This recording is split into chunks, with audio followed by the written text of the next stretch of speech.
leadership portion of this conversation. I want you to tell me about your experience as an executive coach. Yeah. So I am an executive coach to specifically nonprofit CEOs. And sometimes I'll coach some assistant superintendents and superintendents along the way as well. But essentially, I work with folks who are generally in their first year, or they feel like they've been in the startup stage too long. And I work with them to one, develop their skills and competencies as a leader, help them navigate landmines with staff and with their board, and then also help them do a lot of strategic planning for the future. So I'll give you an example. One organization that I've worked with for a few years now, when I first started working with them, they were at a $750,000 budget, and they're now at $3 million because I've worked with them over the years to revise their offerings, work with them around teaming and culture building. The team has grown from 5 to 15. So I essentially walk alongside the leader in the background and helping them to think about how they want to lead the organizations in transformative ways. Let's make sure we get a link in the show notes so that people can Yeah. sign up to be coached by you. Because if you are producing numbers like this, the people need you. So here's my Yeah. question. How do you develop good leaders? Because I think So, we're in a crisis of leadership. So how do yeah. you develop good leaders? Yeah, I think so. There are two things that are very present for me with the clients that I serve. One, leadership is isolating, and the higher up you are, the more isolating it is. And so, one of the things that I work to do with my leaders is to connect them to organizations or groups, or I'll even I have some informal communities and gatherings that I do for my clients so that they don't feel like they're alone.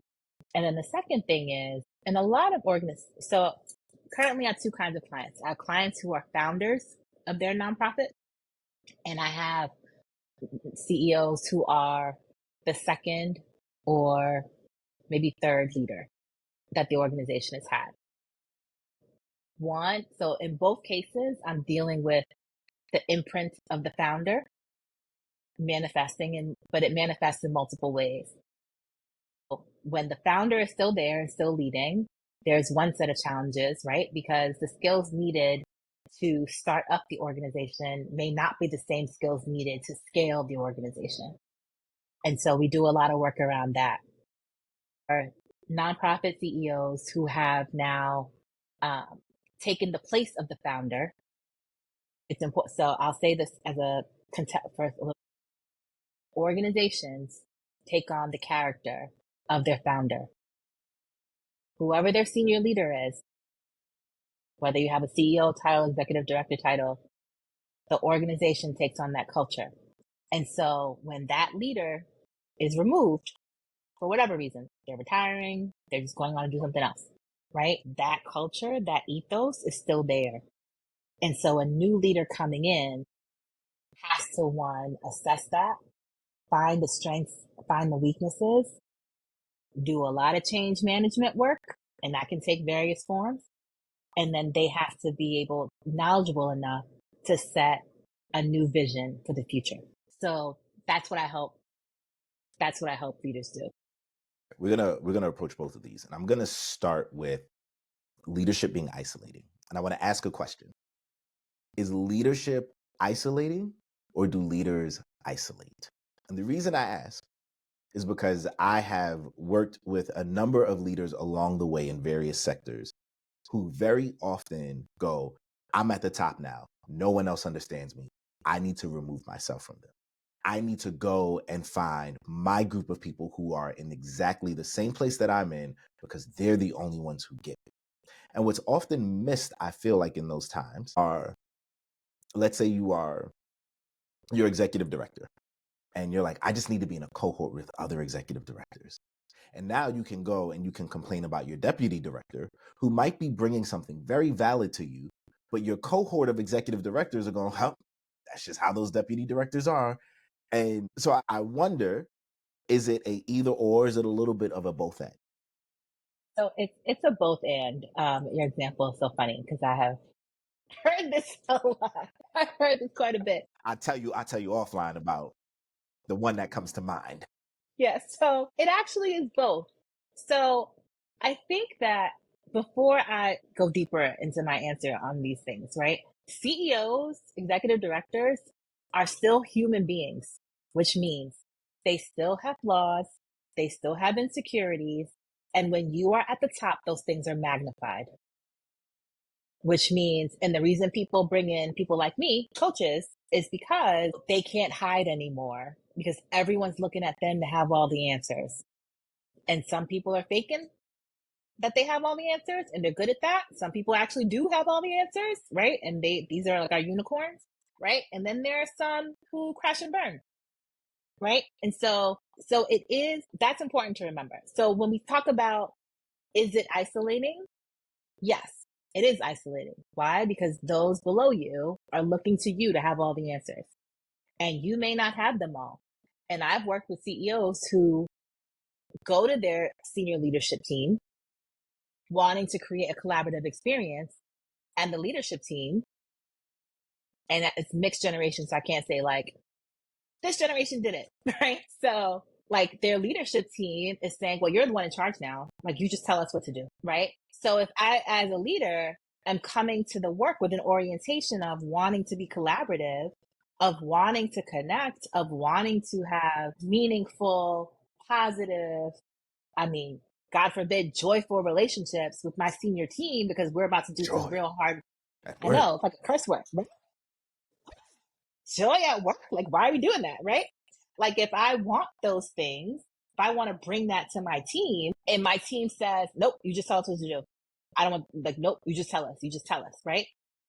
Then that's isolating because it means that, like, I, as a CEO, I don't have the sounding board internally. I don't have people that I can pull and say, hey, I want to run this idea by you. I'm thinking about for XYZ team. Or I'm thinking about this. We're about to go into Q4 planning or Q3 planning. And I want to like approach it this way. Like, I want to run this by you. You don't have that. So then where do you go to get it? All right, so here's my question. Because I recognize that we all live in bubbles and we all think that our experience and whatever it is we're experiencing Yep. is absolute truth. And that's just not the No, case. no, We it's all not. occupy a small sliver of the world. Right. So in my experience, I often see the opposite with leaders. They're not Mm-hmm. coming to be collaborative. They're not Yep. coming to Yeah. like bring this joyful energy to a team and hear everyone's ideas. It's often I'm the one in charge. What I say goes. Everyone just needs to fall in line. And that is dispiriting to the rest of the executive team. Yeah. So how Absolutely. often are you experiencing the opposite of what I've experienced, where leaders are saying, hey guys, let's all gather together and do this. And they're getting, nope, just tell me what to do. Yeah. So I'll say that I am probably skewed in the direction of people at least wanting to attempt to be collaborative. That's why they hire me to help them figure that out, right? So people who feel like they need to, and that is very much, that is an orientation to work, right? People who, that is a very for-profit, corporate, business school centered kind of way of engaging, right? Where, so while I was at Harvard, I took some classes at Harvard Business School. And the way that Harvard Business School students are taught to engage and interact in a classroom is completely different than my experience in the Harvard Graduate School of Education. Tell me about that. So in Harvard Business School, the classes are bigger, but also there are TAs that sit in the back and basically rate the quality of your answer.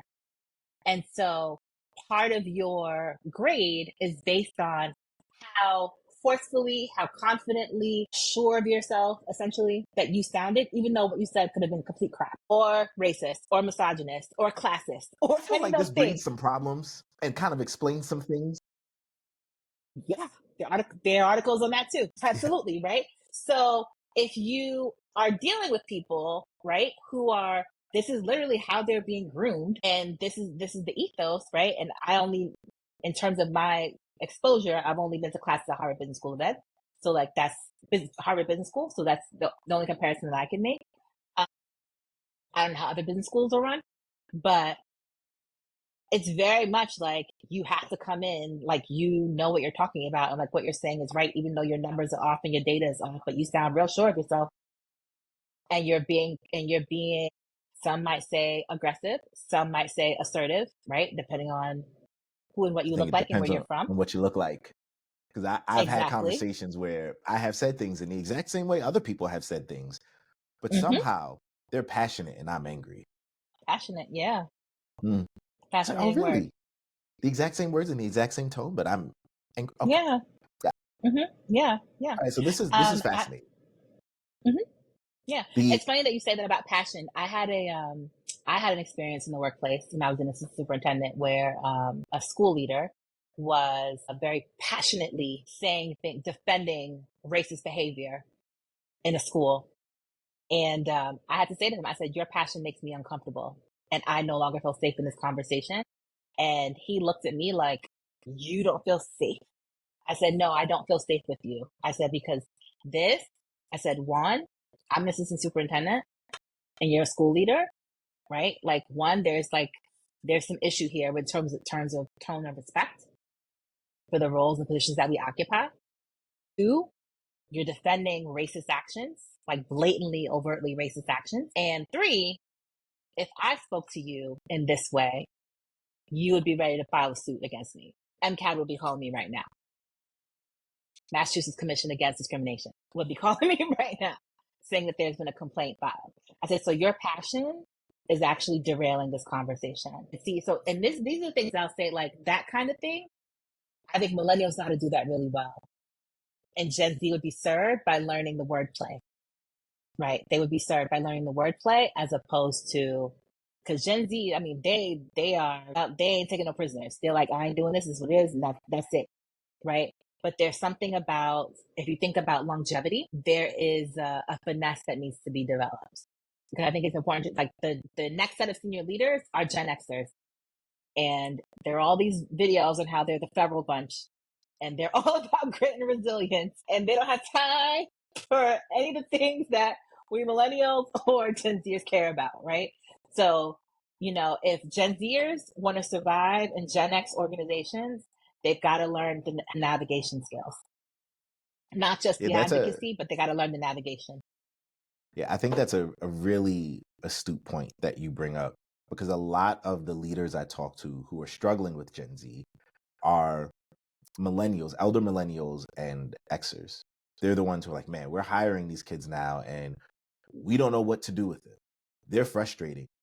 And I spent a lot of time around Gen Z by accident. The amount of people in this group who were like, yeah, I lost my job because I had to call out every day for a week. I wasn't feeling it. And I can see an Xer being like, yo, you need to get up and come to work. If you don't have a doctor's note, if you don't have something medically wrong with you, you got to get up at some point. I get it. We all have bad days. We all have bad weeks. We have bad months and years, but you still have to keep putting your feet forward and do the thing that you need to do. And I think that is a big thing that is missing from much of Gen Z is this ability to keep going. Totally agree.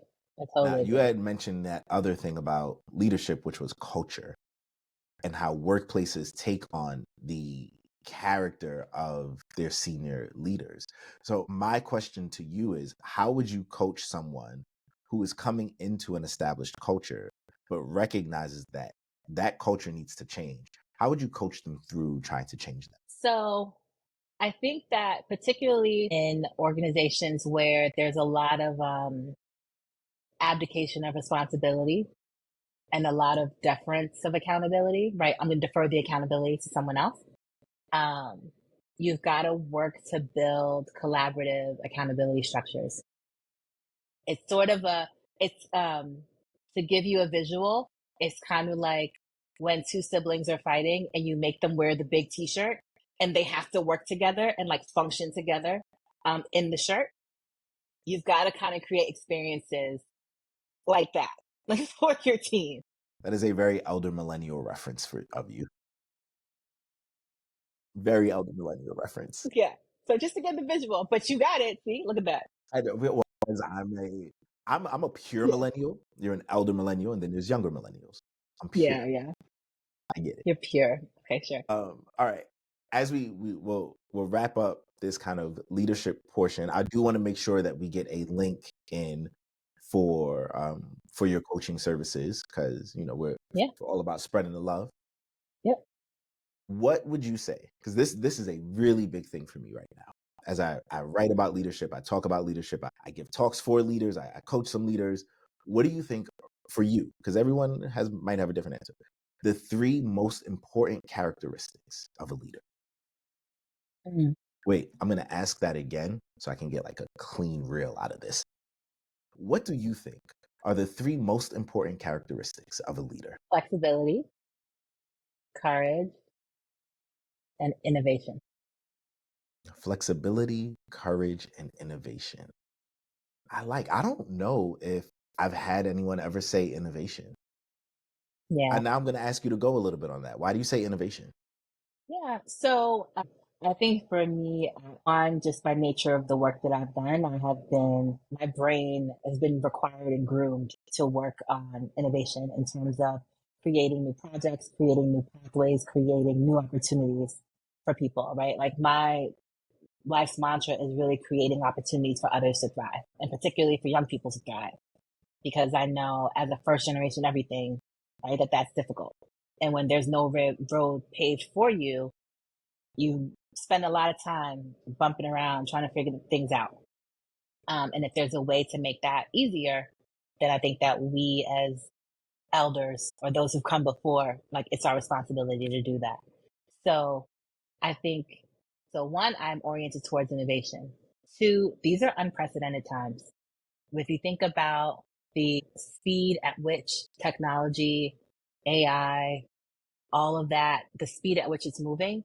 If you think about jobs are changing, the skills needed in the workforce. And so like my day job is in workforce development, particularly in the clean energy sector. We are now talking about not just creating energy auditors or HVAC technicians, but we're talking about creating professionals that are able to not only install an air source heat pump unit, but also understand some roofing, can do a little electrical and set up a solar panel in your house, and also can tell you what the best equipment is across and how to make those things work together, right? So that requires a level of innovation, flexibility, a lot. You've got to be able to make connections that previously were not made before. And for a lot of people, that's hard.